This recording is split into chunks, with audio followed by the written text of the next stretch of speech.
Entonces, el resultado, lo interesante de la aplicación de la fórmula es que no tengo que revisar la totalidad, puede ser de un volumen grande de historias que me toma media hora cada una, ¿ya? Ver la adherencia, por ejemplo, a la guía de práctica clínica, y si tengo 1500, pues me la voy a pasar ahí.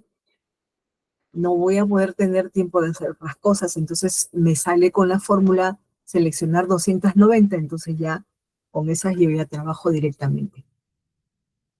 Y el resultado lo puedo extrapolar si es que uso bien mis números aleatorios también, porque significa que he usado una selección al azar de las unidades que voy a investigar. Y ese resultado lo puedo extrapolar a la población en general. Ese es el aleatorio simple.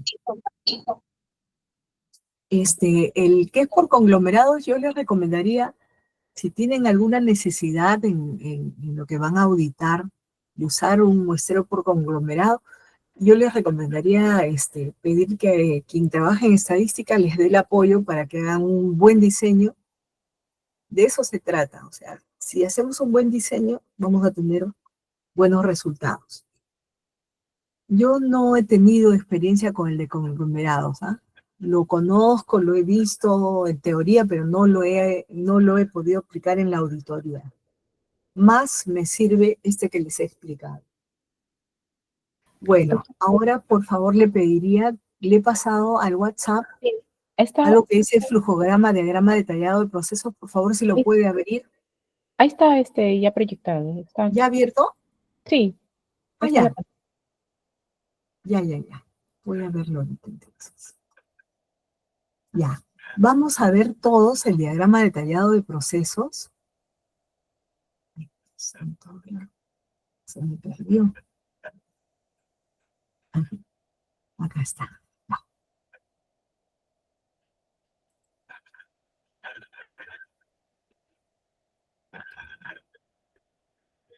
Acá está.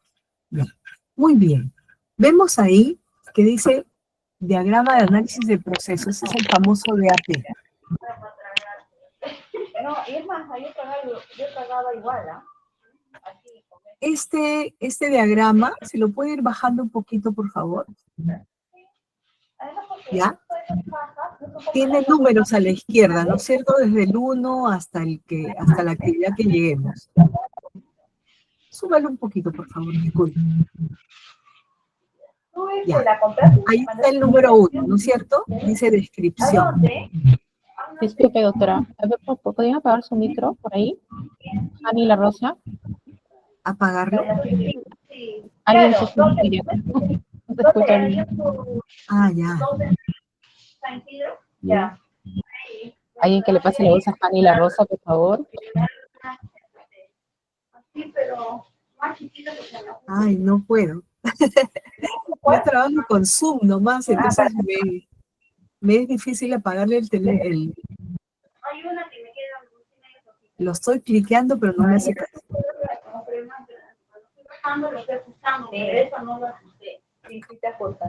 Ya, regresemos a nuestro diagrama. En el medio nosotros vemos... ¿Sí me escuchan?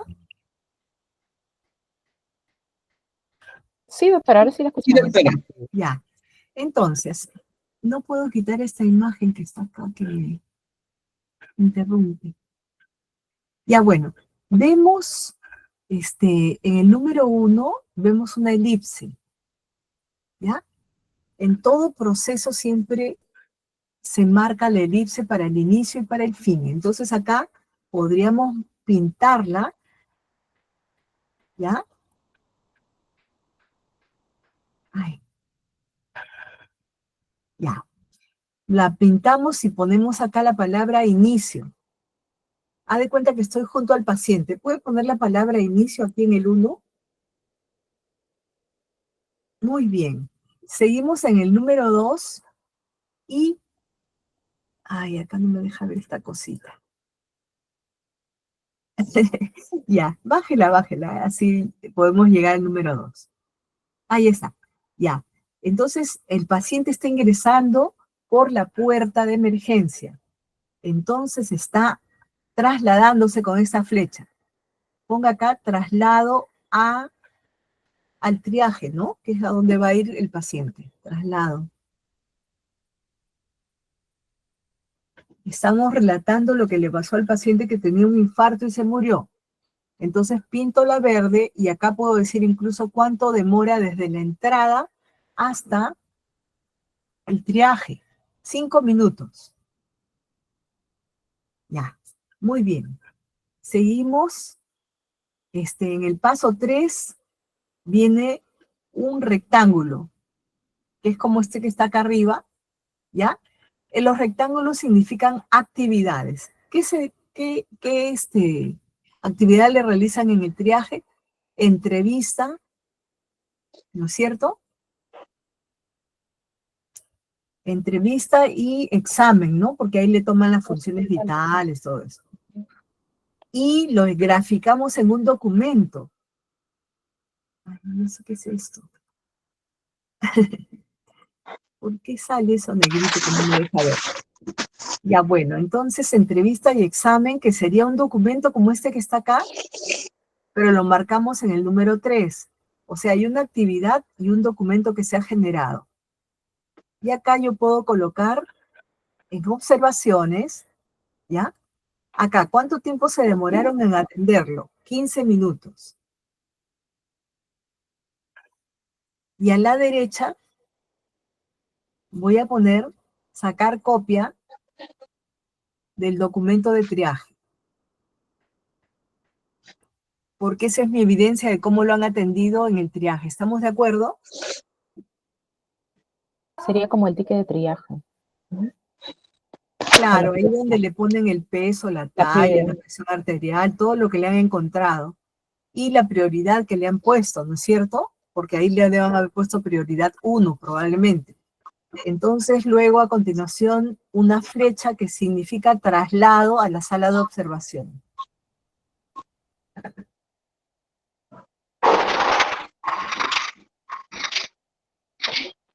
Muy bien, le ponemos traslados a observación. Sí. Pero no han pasado. No han pasado Que demorará 3 minutos. ¿Cuánto tiempo? 3 minutos, porque está ahí nomás cerquita. ¿Ya?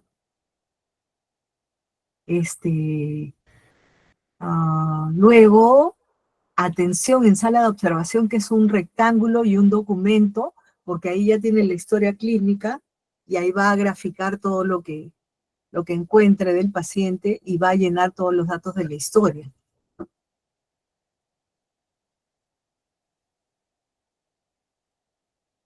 ¿Sí? Y entonces ahí es donde nuestro médico tratante, ¿ya?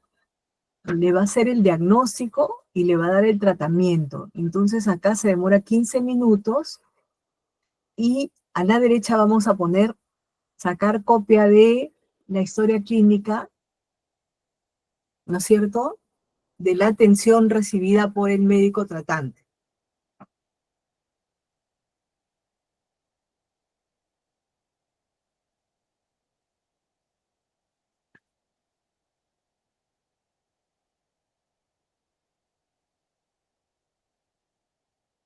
Y vamos viendo entonces cómo en esa columna L, ahí le podría poner observaciones, ¿ya? ¿Qué es lo que usted está haciendo con respecto al caso que está revisando? Ahí está. Entonces ahí yo voy a poner todo lo que me llame la atención, todo lo que necesite sacar copia, porque es evidencia, todo lo necesario. Luego, ¿qué tocaría después de la atención? Suministro del tratamiento, ¿no?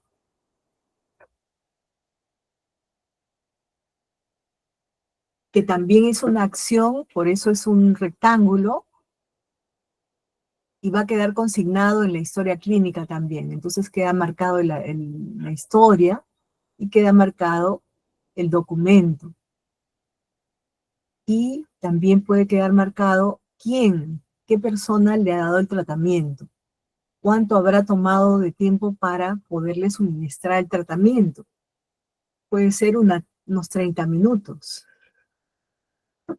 porque hay que canalizarle la vía, etcétera.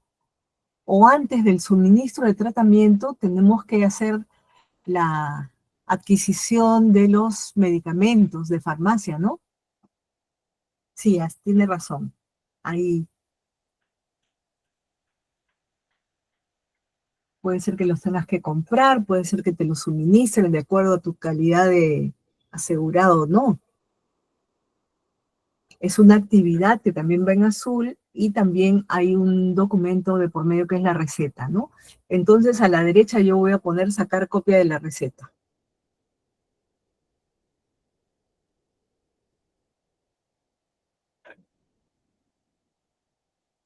¿Sí? Entonces así ya me queda claro cuánto está demorando en cada parte, cuánto y quién le pone el tratamiento, suministro del tratamiento a cargo de, y le ponemos los iniciales de la persona que le va a colocar.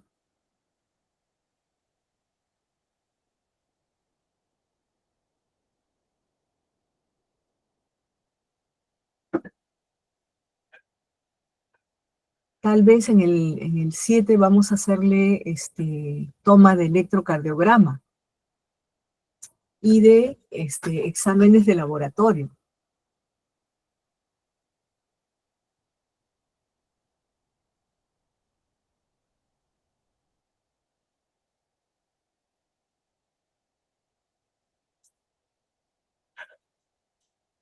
Eso también es una acción, por lo tanto es un rectángulo, queda consignado en la historia o queda consignado de todas maneras en los registros de laboratorio, por eso queda ahí el documento. Ah, nos hemos olvidado de las esperas. Por ejemplo, cuando se traslada al triaje, a veces ahí hay una espera que hacer, que es esta, como una letra D, ¿pueden marcarla, por favor? Esa. Esa es importante, porque esas son todas las esperas que hace la persona, ¿ya? Entonces vamos a poner ahí tiempo de espera, ya. Vamos a poner ahí en observaciones 15 minutos de tiempo de espera, porque habían otras personas antes que la persona que estaban haciendo su triaje, ¿ya? En tiempo de espera. Cuando ya yo veo esa letra D, eso es el tiempo muerto de espera, ¿ya?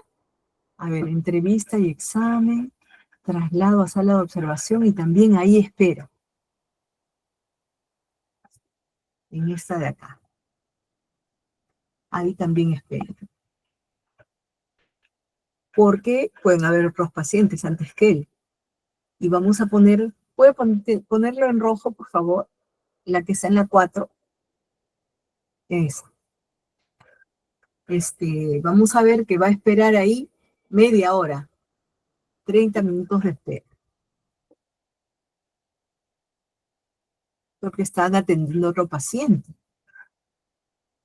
Entonces es bien importante las esperas. Vamos a ver qué más nos... Atención en sala de observación, ya. Adquisición de medicamentos. Ahí también, cuando va a los medicamentos, ahí marque otra vez la D, porque hay cola en la farmacia.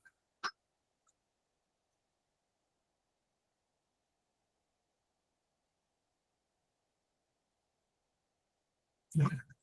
Y ahí, ¿cuánto de cola habrá? A veces hay media hora de cola.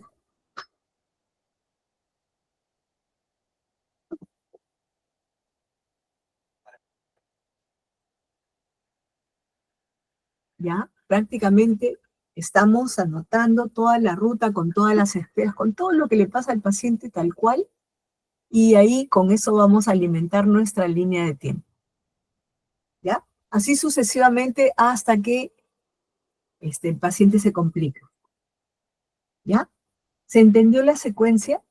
Anotamos absolutamente todo, los traslados, las esperas, quién lo atiende, qué cosa se hace, y sacamos evidencia de todo lo importante.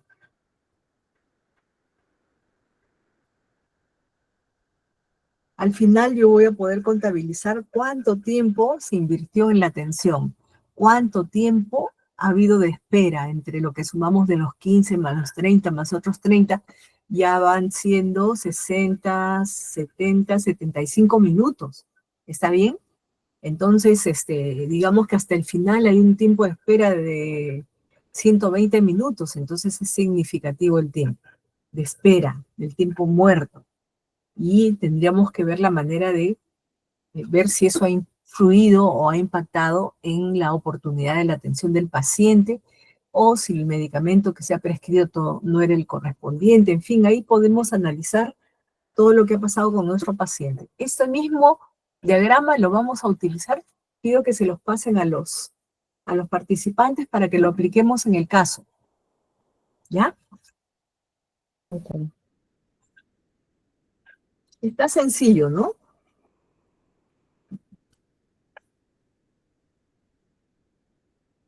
Sencillo de aplicar. Bueno, vamos al caso clínico entonces, ¿ya? Para que todos individualmente hagan lo que es el levantamiento del DAP. Ahí está. Paciente de 68 años ingresa a la emergencia el 26 de abril a las 21:17. Todo eso lo puedo consignar igualito en mi diagrama de análisis de proceso. Yo voy a poner ahí luego que tiene como antecedente que tiene 10 días de enfermedad.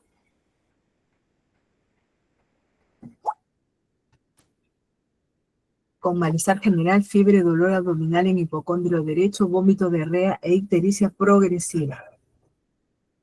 Antecedentes: hipertensión arterial, alcoholismo crónico, examen clínico, 39 grados de temperatura. Todo eso, todos esos datos yo los puedo consignar en observaciones. ¿No es cierto?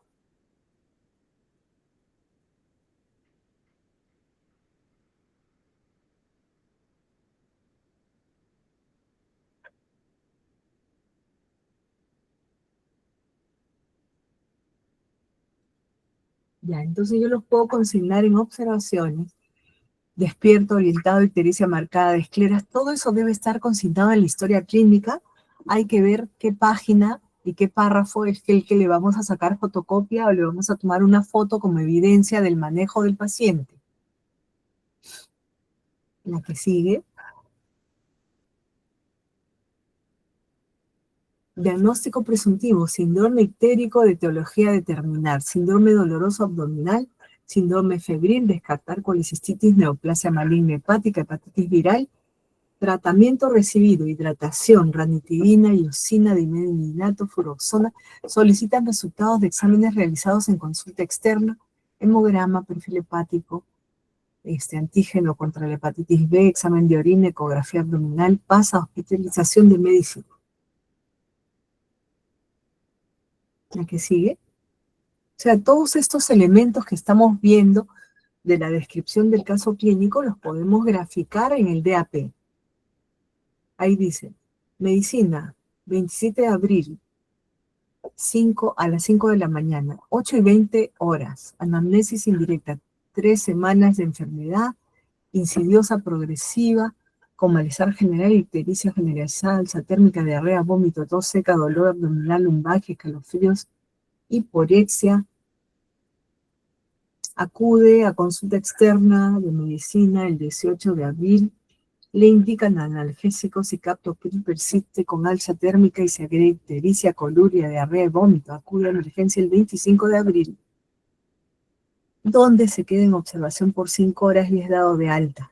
Imagínense, con todo lo que tenía le dieron de alta. Reingresa al día siguiente por presentar dolor en hipocondrio derecho, sensación de falta de aire, malestar general, fiebre 39 y trastorno del lenguaje. Entonces la persona se estaba agravando, según vemos. Más todo esto lo podemos graficar en el DAP y colocar todos los elementos de interés en las observaciones que hemos visto. La que sigue. Vamos a darle un vistazo a todo lo que le pasó al pobre señor.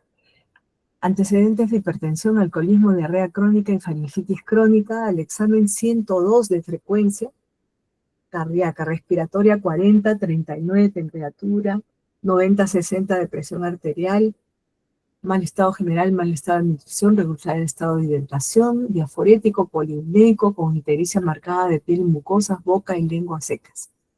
Respiratorio, respiración ruda, roncantes difusos, crépitos en base de mi tórax izquierdo. Aparato cardiovascular, ruidos cardíacos rítmicos de moderada intensidad, abdomen poco globuloso, simétrico, timpánico, hepatomegalia 4 centímetros, debajo del reborde costal derecho, ruidos sudoaéreos presentes, puño percusión lumbar derecha positiva, neurológico somnoliento, tendencia al sopor, responde solo al estímulo doloroso. Uy, se está comprometiendo su sensorio. Ya, la que sigue. Diagnóstico presentivo, síndrome ictérico de etiología determinada, descartar coleocolitiasis, hepatopatía crónica, colangitis, síndrome febril, descartar neumopatía por los crépitos, colecistitis aguda supurada, proceso infeccioso generalizado, trastorno del sensorio. No existe hoja de plan de trabajo. Qué mal. La que sigue.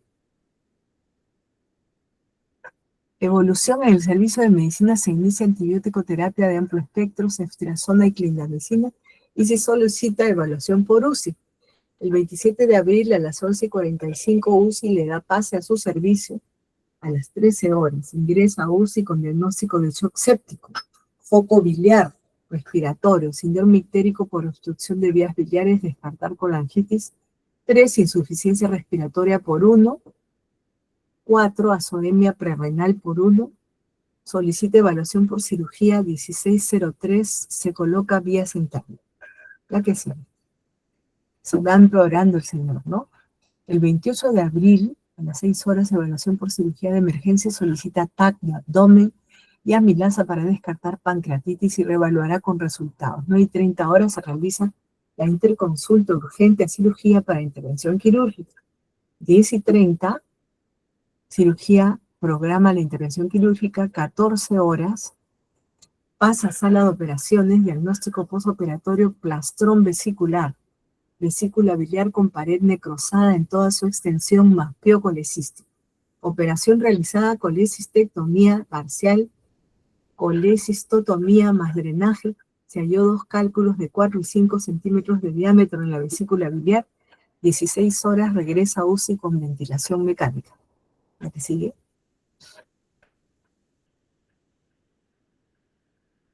Paciente evoluciona desfavorablemente, cursa con inestabilidad hemodinámica pese a inotrópicos, insuficiencia respiratoria aguda, insuficiencia renal aguda, plaquetopenia, posteriormente con fiebre. Se realiza cambio de antibióticos, se hace interconsulta nefrología, cirugía, solicita TAC para decisión quirúrgica, radiografía de tórax del 2 de mayo, edema pulmonar agudo. 8 de mayo, cirugía diagnóstica de visceración y el paciente es reoperado a las 19:36 horas. Se realiza cura quirúrgica de visceración más lavado de cavidad y de drenaje. Más drenaje, digo. Diagnóstico postoperatorio, visceración aguda más necrosis de la vesícula biliar. ¿La que sigue? En el postoperatorio cursa con hipocalemia, hematuria, oliguanuria, persiste febril. El 13 de mayo se realiza la laparotomía exploratoria más colecistectomía, más colocación de drenes. Diagnóstico postoperatorio, necrosis vesicular, más absceso residual, más nódulo hepático, más absceso hepático. Evoluciona con hilio, metabólico versus mecánico. Persiste con hematuria. El 20 de mayo, evaluado por urología, que diagnostica hematuria aparentemente traumática, hipertrofia benigna de próstata e insuficiencia renal crónica. El 22 de mayo del 2002 pasa a hospitalización de cirugía y se suspende el antibiótico. ¿La que sigue? El 28 de mayo, con la angiografía Transcare, estrechez a nivel del esfínter de Oddi. 31 de mayo, retiro del Drenker. 5 de junio, pacientes dado de alta. Diagnóstico definitivo, plastrón vesicular. La que sigue, creo que ahí terminó. Según la ficha de Calificación de la historia clínica, 50.1% de datos registrados. ¿La que sigue? No conformidades mayores, anamnesis inadecuada y examen clínico incompleto, diagnóstico y tratamiento inicial inadecuado e inoportuno, no existe plan de trabajo inicial, no aplican guías de manejo clínico, interconsultas y procedimientos requeridos no oportunos. ¿La que sigue? Diagnóstico y tratamiento quirúrgico inoportuno e inadecuado, no hubo previsión ni prevención de complicaciones desde la intervención quirúrgica inicial, no existe consentimiento informado, diagnósticos definitivos incompletos. ¿La que sigue? No conformidades menores, falta de registro de fecha, hora de atención y o sello en algunas partes de la historia, letra ilegible, presencia de enmendaduras y uso de abreviaturas en unas partes de la historia clínica, no existe nota de ingreso a medicina ni a cirugía, uso de nombres comerciales con algunos fármacos. Tratamiento sintomático excesivo, registro incompleto de la hoja de anestesiología y reporte operatorio, epicrisis incompleta y deficiente, estancia hospitalaria prolongada, falta de ordenamiento de los formatos de la historia, diagnóstico final no corresponde al CIE-10. Eso de plastrón vesicular, ¿no? ¿La que sigue? Sugerencia de acciones correctivas. Sensibilizar al personal de la obligatoriedad del registro completo y adecuado de una historia clínica. Implementar, difundir y monitorear la utilización de las guías o protocolos de atención. Porque este señor estaba pésimo y le dieron de alta, ¿no? Cualquier procedimiento o tratamiento médico debe ser realizado con el consentimiento informado del paciente. También es otra recomendación importante. ¿La que sigue? Realizar auditorías médicas periódicas en los diferentes servicios del establecimiento, sobre todo en las áreas críticas, en la emergencia. Hacer cumplir las normas y procedimientos internos del establecimiento. Conformar un comité de ética en el establecimiento. ¿La que sigue? Las infracciones éticas contempladas en el presente caso son de los deberes de competencia y perfeccionamiento. Es deber del médico desempeñar su profesión competentemente, debiendo para ello perfeccionar sus conocimientos, habilidades y destrezas en forma continua. Diagnóstico y tratamiento inadecuados y no oportunos en los servicios de emergencia, medicina y cirugía. ¿La que sigue? De los derechos del paciente, el médico debe actuar siempre en el mejor interés del paciente. Artículo 41, el médico tiene el deber de respetar y hacer respetar el derecho que tiene el paciente a que se le comunique todo lo necesario para que pueda dar su consentimiento informado antes de la aplicación de cualquier procedimiento o tratamiento. En la historia no encontramos consentimiento en la historia, solo autorizaciones para las intervenciones quirúrgicas. La que sigue. De la relación médico-paciente, artículo 42, el médico debe tratar al paciente con destreza, oportunidad, conduciendo un interrogatorio, examen clínico, las indicaciones terapéuticas. Artículo 43, toda intervención o procedimiento médico debe ser realizado con el consentimiento informado del paciente. Artículo 44, atenta contra la ética, propiciar y o dar atención descuidada, superficial o incompleta al paciente. La que sigue.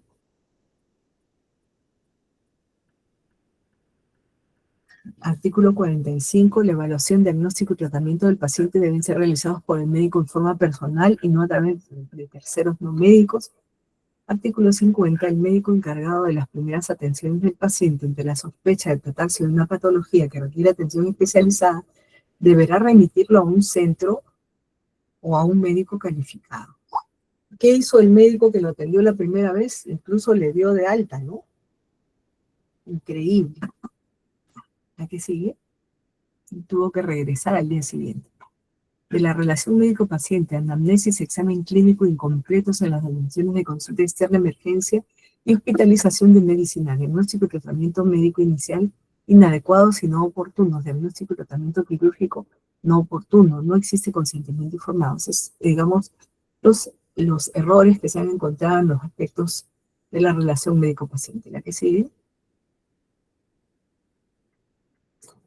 La historia clínica del servicio de emergencia realizada por el interno no tiene sello del médico asistente de guardia, o sea, como que el interno ha trabajado solo.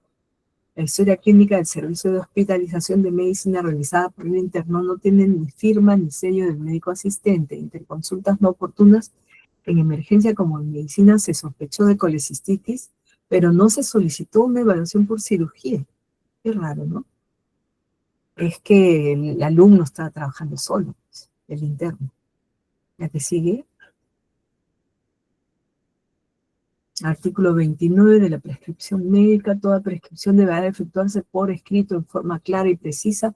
Deberá figurar el nombre del médico, su número de colegio y firma, así como el nombre del medicamento o la denominación común internacional. Los medicamentos prescritos por el médico deben tener base científica. Todo abuso o mal uso de prescribir medicamentos constituye falta de ética. El médico debe ser especialmente cuidadoso al prescribir medicamentos que pueden tener efectos tóxicos o peligrosos para la vida o la salud de las personas. La que sigue. De la prescripción, falta de firma y o sello en algunas indicaciones terapéuticas, uso de nombres comerciales, uso no justificado de la metoclopramida, uso no justificado de la furoxona, uso de la amicacina a dosis no corregida en un paciente con insuficiencia renal aguda. La que sigue. De las historias clínicas y otros registros, artículo 73. El acto médico que realiza el profesional debe estar sustentado en una historia veraz y completa. Más se encontró falta de registro de la hora de atención y el sello del médico en algunas partes de la historia, no legibilidad, presencia de enmendaduras y uso de abreviaturas en algunas partes de la historia. ¿La que sigue? De las historias clínicas y otros registros clínicos no existe nota de ingreso, medicina y cirugía. No existe plan de trabajo inicial. Falta de informe de radiografías de tórax y colangiografía transcránea.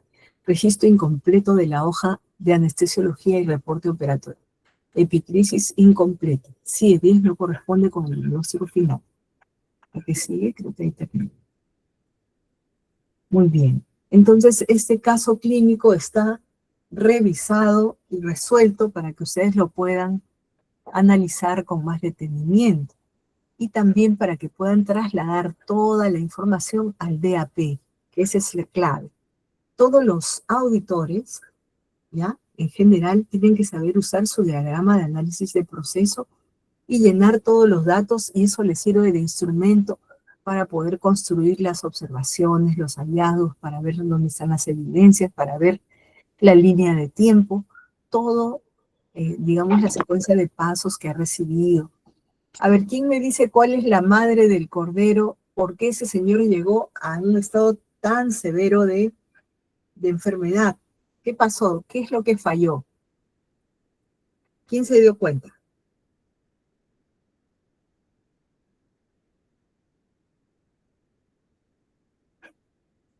A ver, ¿quién quiere opinar? ¿Qué le pasó al pobre paciente?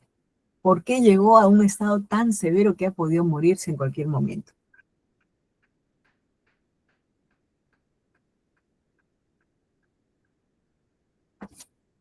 Ah, a ver, ¿quién me dice?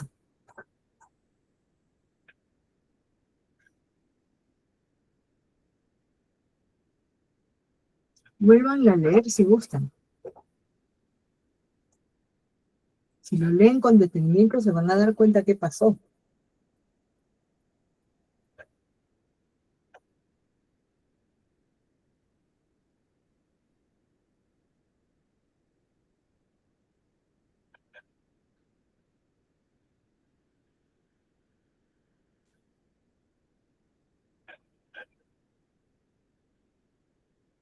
A ver.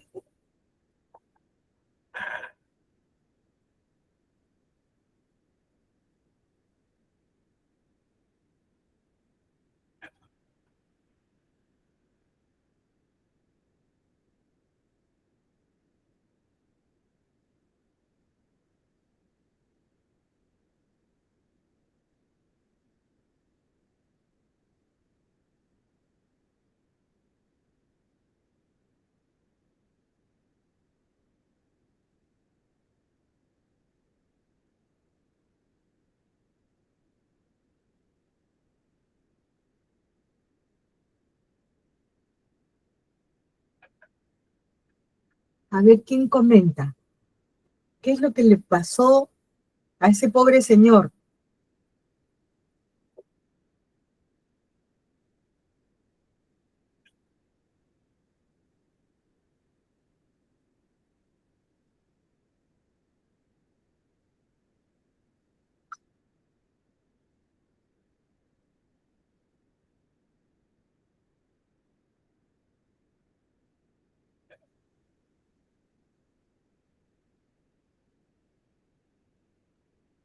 ¿Qué le pasó al pobre señor? Buenas noches. Sí, escucho. Bueno, el paciente aparentemente fue atendido en la emergencia por un cuadro, o sea, los diagnósticos me parece que no fueron muy bien planteados, no se siguió la guía de práctica clínica aparentemente y eso tuvo repercusión en la manera en que se afrontó el manejo y todo lo que vino después. Ya. Pero ahí hay una falla fundamental al inicio de la atención. A ver si coincidimos.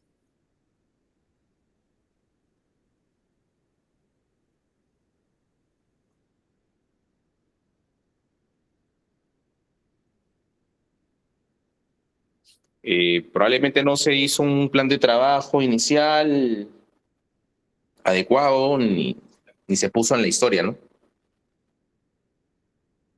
Sí, ahí relatan que estaba ictérico, que tenía fiebre, que tenía presión alta, ¿no Sí, es cierto?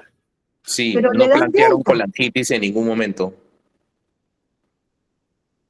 y le dan de alta. Así es, Eso también. es increíble, ¿no? Porque ahí hubiera estado la clave si le hacían un diagnóstico ecográfico del estado de la vesícula, se hubiera paralizado ahí nomás, no lo daban de alta, lo operaban y se terminó el problema. Pero el asunto es que le dieron de alta y todo eso, hasta regresó con dolor al día siguiente. Entonces, ahí comenzó la falla. Entonces, a ustedes le preguntarían ahí a la persona, al médico tratante, le preguntarían, este, ¿por qué le dio de alta? ¿Sí o no?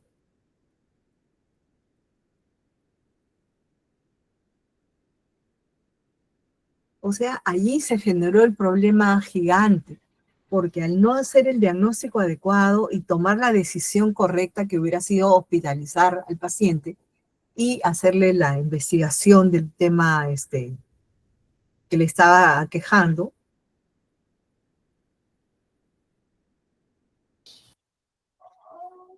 Entendemos que, doctora, que no hay más datos en la historia clínica de los criterios de sí, alta que usó, ¿no? El médico, sí, pues o el relato. aparentemente ha sido el interno que ha estado tratando, haciéndole la historia, y ha estado solo de repente, sin ayuda, entonces ahí vino el problema. Y a veces lo que no está escrito en la historia o es lo que no pasó, ¿no? O sea, no se puede asumir que ha Por ocurrido, supuesto, si no ¿no? está escrito, no existe. Y ese es el riesgo que corremos a veces cuando dejamos a personal en formación, ¿no? Sin supervisión, ¿no? Claro, sin estar controlando qué está haciendo. Eso es bien peligroso. Bueno, y entonces, pues, ahí pasó el primer hueco gigante de la teoría de Reason. ¿Se acuerdan de la teoría del queso Gruyère, que tiene varios huecos? El primer hueco enorme fue que se le pasó el diagnóstico y le dio de alta.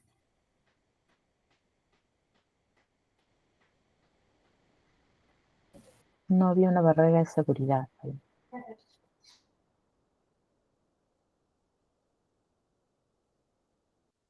Entonces ahí se produjo el primer problema con ese pobre señor.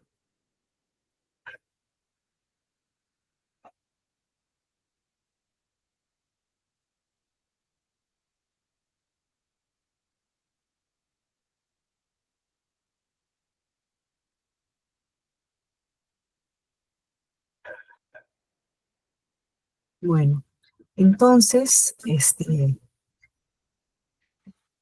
¿Puedo agregar un comentario? sí, por supuesto. Mm, Quizá muchas personas, mucho personal nuevo, no tienen conocimiento de los antecedentes históricos del sistema de trabajo en el hospital. A través de los años se atienden emergencias, pero también se han sucedido casos como el detallado en el caso clínico. Y es de todas las pacientes, de todos los días en las emergencias, ¿no? En la emergencia del hospital. Algunos casos fueron judicializados. Uy, Y en ya. esos casos judicializados vino obviamente la revisión, auditoría de caso, auditoría administrativa. Entonces hubo orden judicial de cómo tenía que estar distribuido sentencias donde disponían que el hospital tenía que tener asignación de los puestos de trabajo con nombres del personal asignado, tanto administrativo como asistencial. Mm, Entonces, así se crearon, entre comillas, puestos de trabajo en lo asistencial, porque hace muchos años, más de 25 años, eran solo dos cirujanos, etcétera, etcétera, dos técnicos, etcétera, etcétera. No era al mínimo el personal que había. En anestesia éramos 2 de día, 2 de noche, y a veces teníamos 8 o 10 cirugías, como a veces habían 2, 3, ¿no? Entonces, como por ejemplo, en anestesio, dijeron, la orden judicial era de que, por ejemplo, en ese caso, ¿quién tiene que estar? El médico tal, ABC, la enfermera tal, ABC, y tenía que asumir el que estaba ahí, pero como en la distribución del personal no había con nombre o una asignación de una persona individual, una persona que se haga cargo de ese flujo de pacientes, entonces la orden judicial, la disposición judicial era que el hospital tenía que poner nombre. Por ejemplo, en anestesio, un médico anestesiólogo para sala y uno para recuperación. El anestesiólogo de recuperación tenía que ir a asistir las ambulancias cuando había un traslado prioridad 1 o 2, no necesariamente en el 3, 4. Tenía que atender interconsultas del hospital. Nosotros no hacemos otro tipo de interconsultas de especialidad, dolor, etcétera, etcétera. Hacemos al mínimo las interconsultas en lo que es paquete quirúrgico o emergencia quirúrgica. Entonces teníamos nombres. Y también en el proceso judicial dijeron, ¿qué nombres? Entonces, ¿y quién se encarga? Yo estuve, no estuve, llegué tarde, estaba ocupado con paciente, estaba en este tema, siempre había ese vacío, como el ejemplo de la auditoría, ¿no? Más allá, ¿quién está?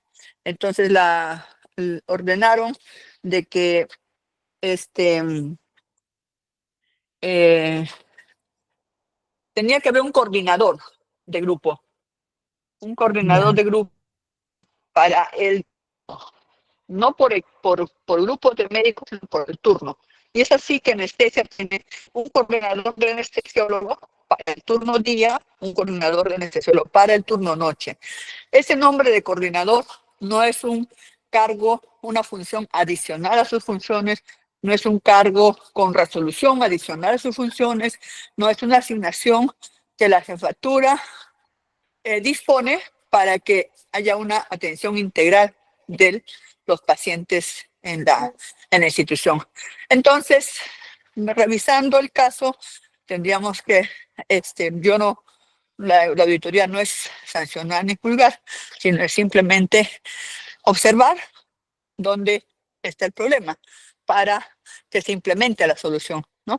Entonces, sí hay personal asignado por puesto de trabajo, por puesto de servicio en cada área, y el tema de docencia, que es un tema actual también, que se tiene que manejar, obviamente también tiene características sui generis que tiene que asumirlas el grupo de trabajo, ¿no? Con el tutor en la cabeza. Entonces, solo quería hacer ese comentario. No, el comentario no es intención de juzgar, sancionar, acusar, simplemente a darles el preámbulo de de los antecedentes, de cómo se inicia los roles de turno, la programación de médicos por grupos, la coordinación de equipos de trabajo, tanto a nivel de médicos como paramédicos, ¿no? Enfermería, Ah, técnicos, administrativos, etcétera. Gracias. está muy bien, está muy bien. Hay que recordar siempre las lecciones aprendidas, ¿no?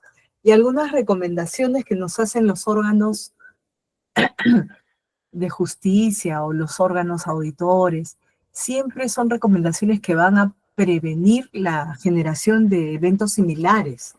Entonces son bienvenidos, pues, ¿no? Son bienvenidas todas estas recomendaciones, ¿ya?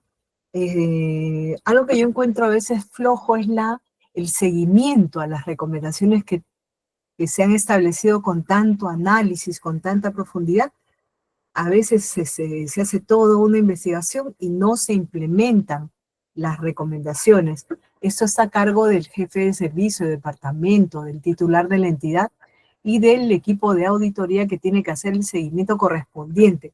Si no hay cambios, si no hay implementación de recomendaciones, todo seguirá igual, ¿ya? Todo sigue tal cual, no se ha modificado ningún proceso, ningún procedimiento, y entonces la posibilidad de que ocurra nuevamente el problema está presente. Entonces, mucho cuidado con la programación de horas para justamente hacer el seguimiento de la modificación de los procesos, procedimientos, de los cambios. Todo lo que se ha recomendado tiene que volverse realidad. Entonces, hacia allí va mi recomendación, ¿ya? Hacia que no se olviden de programar bien el seguimiento a todo lo que les ha costado tanto analizar para poder recomendar adecuadamente. Bien, ¿alguna otra pregunta? Sí, yo tenía una pregunta, doctora. Sí, El papel de la auditoría que hace el auditor médico en los procesos judiciales, ¿no? ¿Cómo se ve ahora? Porque se ha escuchado, ¿no? Que muchas veces que incluso a varios médicos auditores los llaman a declarar, ¿no? A los juzgados. No sé si nos podría sí, dar un comentario al sí, respecto. sí, sí. Sí, a mí misma también me han llamado y me han llamado con mis papeles de trabajo, o sea, con todos los documentos que usamos en la auditoría. Por ejemplo, te llaman y te convocan como testigo, ¿ya? No como acusado, sino como testigo. Y entonces, el representante del Ministerio Público, por ejemplo, te convoca y te dice que vengas con todos tus documentos de sustento. En un caso que me tocó, me estaban preguntando, por ejemplo, cómo habíamos conformado el comité de auditoría para que sea neutro, ¿no? Para que no esté vinculado con el paciente ni con el servicio involucrado. En esa oportunidad me había tocado un manejo de un cáncer óseo, de un niño. Entonces yo tuve que buscar personas que no se hubieran formado en el INEM, pues, que se hubieran formado, y tú los puedes convocar para que te ayuden a ver en forma neutra lo que ha pasado. Yo recuerdo que al representante del Ministerio Público le interesaba saber bastante de qué manera yo había cuidado de que no hubiera conflicto de interés, de que no hubieran vínculos entre el comité auditor y el paciente o los auditados. Entonces yo simplemente le mostraba la forma como habíamos convocado, la forma como habíamos identificado que no tuvieran contacto, que estuvieran vigentes en el colegio médico, todo eso, todos los detalles del procedimiento me preguntaba. Así que básicamente para eso nos llaman como testigo de cómo se han llevado a cabo la auditoría y si él podía creer en ese documento, pues si había sido bien hecho, porque se le sirve de insumo al del Ministerio Público para poder seguir haciendo sus investigaciones o ya establecer las medidas, ¿no? Las pautas. Pero no es que a nosotros los auditores nos llamen para acusarnos de algo, ¿ah? Nos llaman como testigos habitualmente.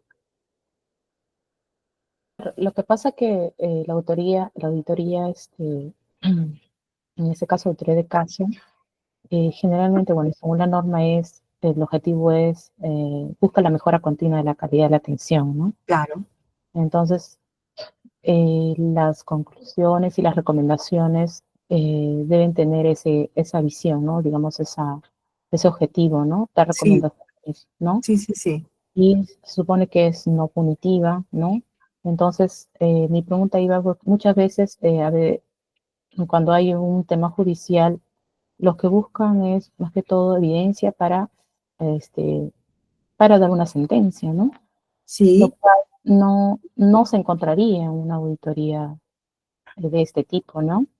En todo caso, no estoy tan de acuerdo, porque si usted ha encontrado, por ejemplo, que han dejado una pinza, no va a decir que no la han dejado, porque ahí está la imagen ecográfica o radiográfica y ahí se ve. O sea, digamos, las evidencias que uno encuentra son las evidencias. Lo malo sería modificarlas, tratar de disimularlas, ¿ya? O tratar de eliminarlas, pero no, lo que es. Y entonces, por más que no sea punitiva, si alguien se olvidó en el conteo de gasas, si le dejó una gasa a un cuerpo extraño y eso le generó complicaciones a la persona, eso hay que reportarlo. si Si es algo tengo la que evidencia, la tengo ahí. O sea, cuando han puesto de no punitivo, puede ser interpretado de muchas formas, ¿no? Pero lo que es una evidencia. Si alguien, por ejemplo, ha ingresado a sala de operaciones y está alcoholizado, y le hemos tomado la muestra y está con signos de tener un alto porcentaje de alcohol en sangre, no voy a decir que no es. Voy a decir, no, no le quiero hacer daño, no lo quiero acusar, pero está poniendo en riesgo la vida de un paciente, dado que un estado alcohólico no le va a permitir tener la concentración, las habilidades necesarias para resolver la problemática, ¿no es cierto? Porque está intoxicado. Entonces, hay que tener bastante cuidado en interpretar lo no punitivo. Ya, yo no hago la auditoría solo para encontrar oportunidad de dañar o de acusar o de sancionar. No es para lo que hacemos, pero en el camino te vas a encontrar con ese tipo de conductas. O alguien que usa medicamentos que no corresponden y agravan la situación de un paciente, ¿no? Como en el dengue. Entonces, no ha leído la guía, ¿qué ha pasado? No tenía las competencias para poder manejar el caso. Y entonces, no, el hecho de que diga no es punitiva no significa que yo voy a dejar de mencionar que eso es lo que ha ocasionado que la persona se agrave. Y voy a decir con nombre y apellido quién es la persona que recetó tal producto que no estaba recomendado según la guía de práctica clínica. Sí lo voy a señalar. Y no es porque le quiera hacer un daño, sino que esa es la forma de actuación que yo he encontrado en los registros médicos. Esa es la actuación, el desempeño que ha tenido esa persona que contraviene lo que dice la guía de práctica clínica. Eso que quede bien claro. Todo lo que nosotros encontramos que no está bien hecho y que lo evidenciamos y que está claramente identificable, ahí está. No estamos inventando nada. El asunto sería que uno cree situaciones, se construyan situaciones para dañar a alguien solo por perseguirlo, por mortificarlo, y que no fueran ciertas, pero si son ciertas y no hay quien le dé vuelta, ¿no?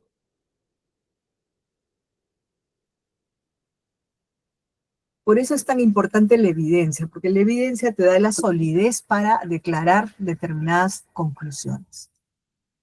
Si ahí está presente la evidencia, voy a poder concluir lo que pasó. Cuando comparo con el desempeño que establece un criterio normativo.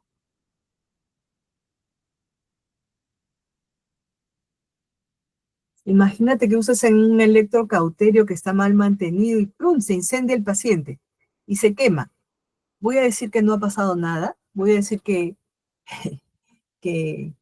para no ser punitiva, no voy a decir quién es el responsable del mantenimiento de ese aparato para que no surjan esos problemas de quemaduras. Totalmente de acuerdo, doctora, ¿no? Eso sí O se sea, lo tiene. que es. Sí, Lo que está en la evidencia es.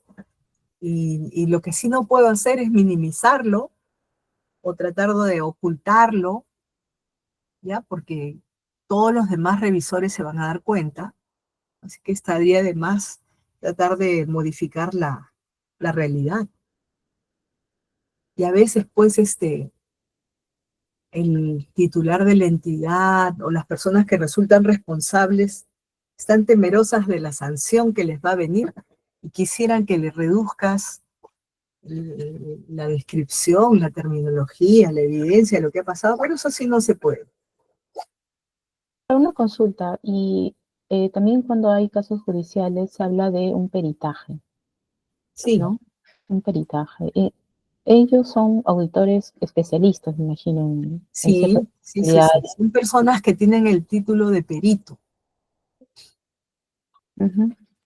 Eh, y que dan ya, digamos, una recomendación ya para el caso legal, ¿no?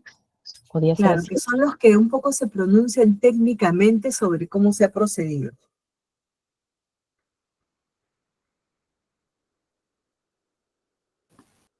No sé ¿No? si Son los especialistas que tienen este título y que los convocan también los del Ministerio Público y que ellos están interesados en que se pronuncien desde el punto de vista técnico cómo debió procederse, pero no solamente de boca, sino sustentado con evidencia científica, ¿no?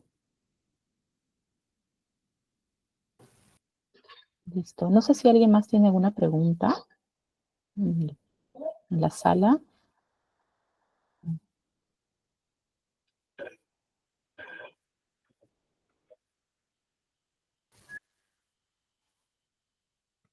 Bueno, creo que ya no hay más preguntas, doctora.